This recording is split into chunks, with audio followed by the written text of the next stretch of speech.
President Joe Biden.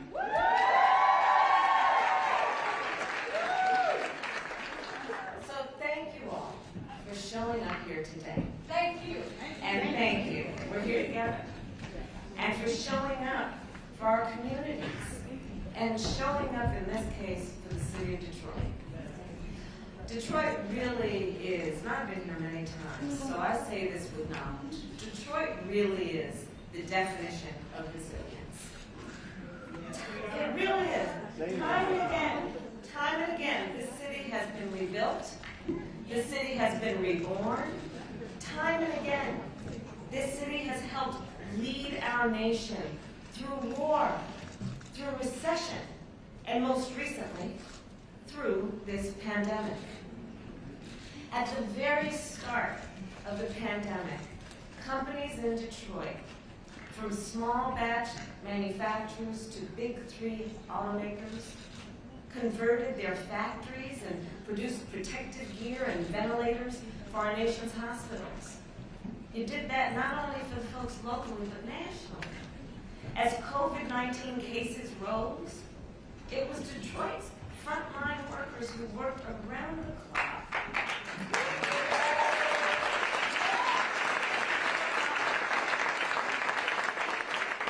help care for those who were sick. We heard tomorrow talk about the personal prayer, in addition to the prayer for the community and for the world. Those frontline workers, like her and so many others, risked their own lives, and they knew they were, for the sake of taking care of, in many cases, perfect strangers. You know, I do believe in moments of crisis, there are revelations and an unveiling of the heroes walking among us. And I would say among the heroes walking among us as we live on earth right now, the frontline workers are front and center.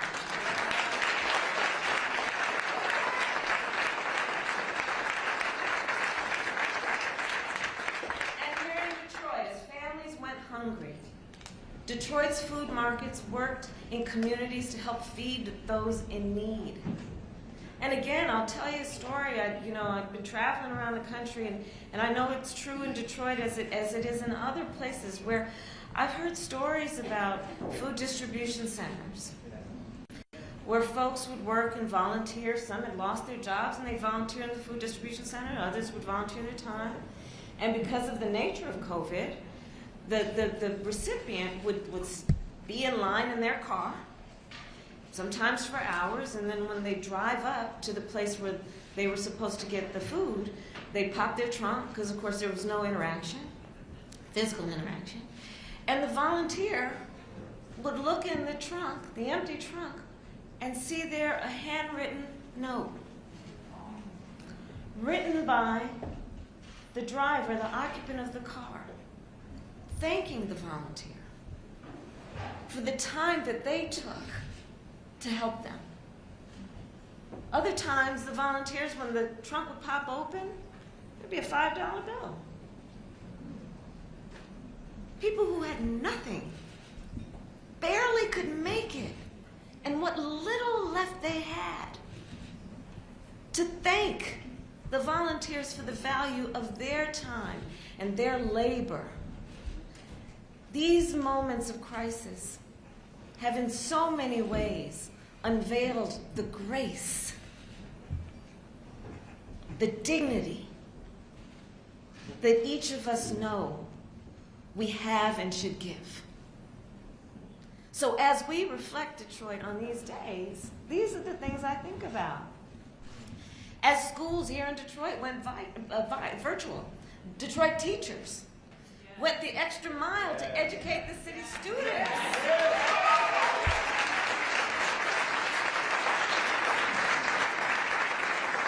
Went the extra mile. And of course, we are gathered here at TCF. And during the pandemic, this center served many purposes. It was converted into a temporary care facility. Before, it was converted into a vaccination site. We are joined today by healthcare workers who administered vaccines here and across the city.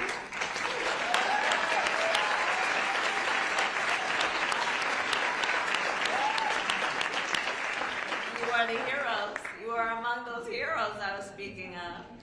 And so thank you all. Thank you on behalf of our country. Thank you on behalf of the folks that you may never meet and the folks that may never know your name.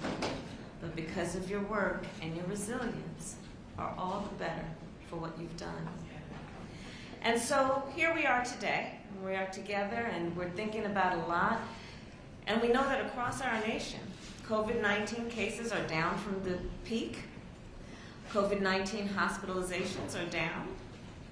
COVID-19 deaths have fallen by 90%. The vaccine gave us the upper hand against this virus.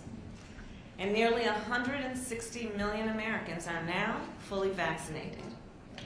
More than 4.75 million here in Michigan.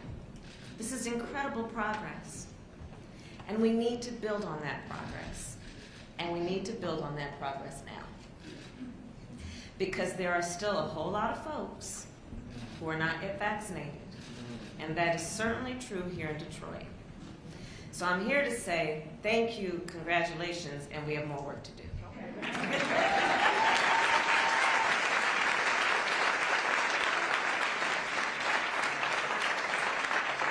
So the President and I, together with state and local officials like those here today, and I see the Secretary of State who's here, and thank you for your leadership. We'll keep pushing to get every eligible American vaccinated.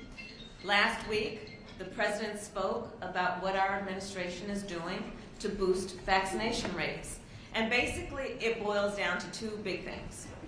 We are bringing the facts, not misinformation, the facts directly to the people. And that's a big deal, as you all know. We got to get the facts out. Because sadly, there's a lot of misinformation. So let's know what it is, and let's talk to our neighbors and our friends and say, here, let me tell you about the facts.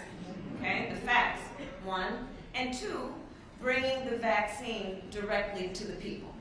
Okay? So we have volunteers who are going door to door to give people information about the vaccines. Why? Because we shouldn't require that people knock on our door to find out what's going on. Let's take it to the streets. Take it to the people. That's what we're talking about doing. Knock on those doors. Hello, neighbor.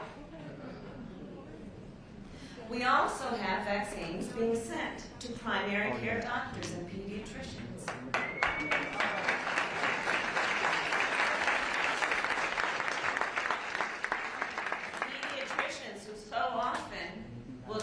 Child, and then as they're treating the child, look over at the mother or the father and say, well, how are you doing? Right? And we are setting up clinics in workplaces and sending mobile clinics into communities.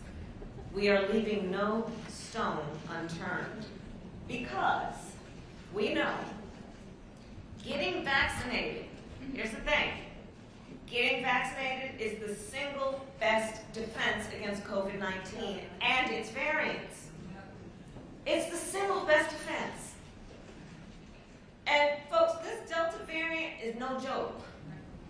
Detroit, this Delta variant, it spreads faster, and it is in many cases reported to be much more serious in terms of its impact. And the vaccine will protect you from it. And here's how I know. Virtually every person who is in the hospital, sick with COVID-19 right now, is unvaccinated. I'm going to repeat that. Say it again.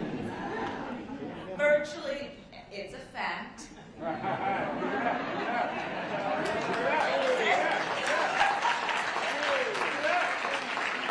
Virtually every person who is in the hospital right now, sick with COVID-19, is unvaccinated. Wow. Right. And even more, regrettably, virtually every person who has recently died from COVID-19 was unvaccinated. Wow.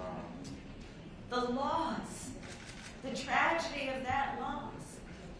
Literally every person who has died from COVID-19 that we have recently been seeing was unvaccinated.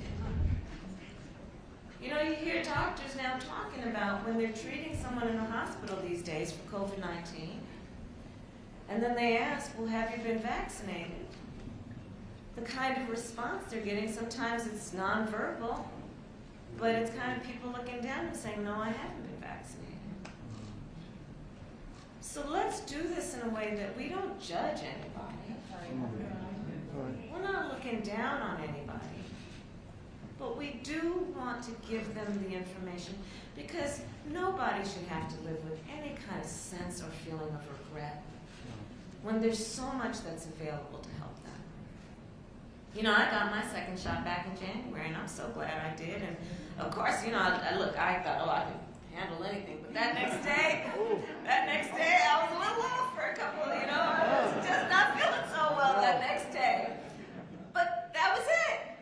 And then back to normal, right? So yes, okay, that's part of it. But it's just, you know, a few hours, and it can save your life. It can save your life.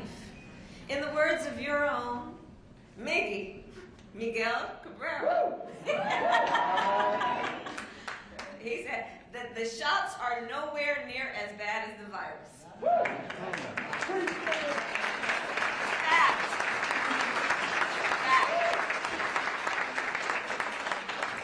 So if you have not yet been vaccinated, you know, some people said, I'm gonna wait. I want to wait and see how this all turns out, how everybody else is doing with it, right? Why wait? So I'm gonna give it 6 months. Okay. It's July.